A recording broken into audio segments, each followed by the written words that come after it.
მეზობელი ქვეყნიდან აჭარას კიდევ ერთი დელეგაცია ესტუმრა. ორდღიანი ვიზიტის მიზანი საინვესტიციო გარემოს გაცნობა და ქართველ კოლეგებთან ერთად ერთობლივი პროექტების დაგეგმვა.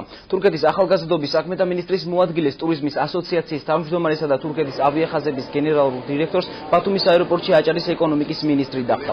21 წევრიან დელეგაციაში არიან ჟურნალისტებიც, თურქეთის ნაციონალური არქის ATV-ს კორესპონდენტები და 7 წამყვანი გაზეთის ჟურნალისტები ბათუმზე პუბლიკაციებსა და სიუჟეტებს მოამზადებენ. ვიზიტის ფარგლებში დაგეგმილია შეხვედრა ინვესტორთა ასოციაციაში.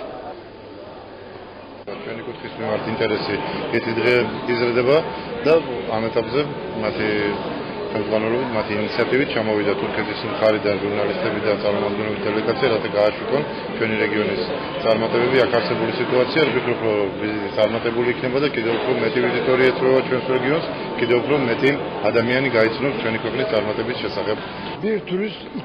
ორი ქვეყანა ერთი ტურისტი, ეს დევიზი ჩვენი ქვეყნებისთვის მნიშვნელოვანია და ამ ვიზიტის მიზანით სწორედ ამ პროექტს უკავშირდება. ბათუმში მედიის წარმომადგენლებიც ჩამოვიდნენ. ისინი ქართული კულტურის, სამზარეულოსა და ფოლკლორის შესახებ სტატიებსა და სიუჟეტებს მოამზადებენ.